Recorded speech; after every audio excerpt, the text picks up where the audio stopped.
তোমরা যারা বাঁধাকপি খেতে পছন্দ করো না তারা এরকম ভাবে একবার বাঁধাকপি বানিয়ে দেখো, আমি আশা করছি ভীষণই ভালো লাগবে। এটা রুটি, লুচি, পরোটা এমনকি ভাতের সঙ্গেও সুন্দর লাগে। তাহলে চলো দেখে নিই কিভাবে বানাচ্ছি। নমস্কার বন্ধুরা, welcome back to my channel Navratna. আজ আমি তোমাদের সামনে নিয়ে চলে এসেছি একটা মজাদার রেসিপি। তাহলে বেশি দেরি না করে চলো দেখে নিই আজকের রেসিপিটা। তো প্রথমে আমি কড়াইয়ের মধ্যে 1 টেবিল চামচ তেল দিয়ে দিচ্ছি। তেলটা আমি সর্ষের তেল ব্যবহার করেছি। এবার তেলটা গরম হয়ে যাওয়ার পর আমি গোটা জিরে দিয়ে দিলাম।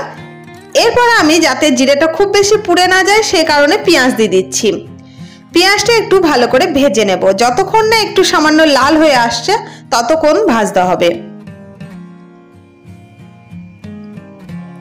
পেঁয়াজটা একটু লাল হয়ে আসছে, এবার আমি টমেটোটা দিয়ে দিচ্ছি।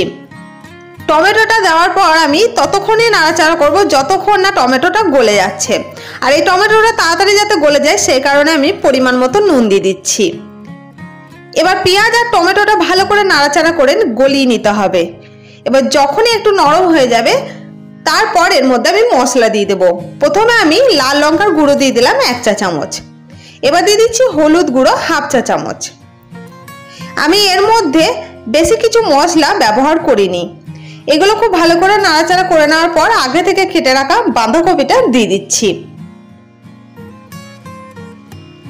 মশলার সঙ্গে বাঁধাকপিটা খুব ভালো করে মিশিয়ে নিতে হবে। এই পর্যায়ে তোমরা জানো জল ব্যবহার করো না, কারণ বাঁধাকপি থেকে এমনি জল বেরোয়। এবার আমি একটা ঢাকনা বন্ধ করে দিচ্ছি।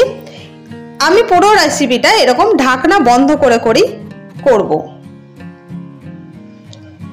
একবার ঢাকনা খুলে নেওয়ার পর একটু নাড়াচাড়া করে দিচ্ছি। এবার এর মধ্যে আমি ফ্রেশ মটর দিয়ে দিলাম। মটরশুঁটিটা একটু ভালো করে নাড়াচাড়া করে নিচ্ছি। এবার আমি আবার ঢাকা দিয়ে দিচ্ছি।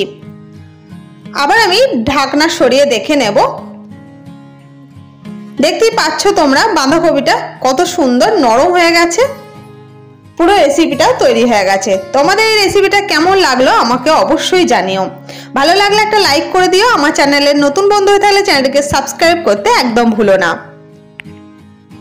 পাশে থাকা বেল আইকনটা অবশ্যই প্রেস করে দিও যাতে আমার সব ভিডিওর নোটিফিকেশন সবার আগে তোমাদের কাছে পৌঁছে যায়।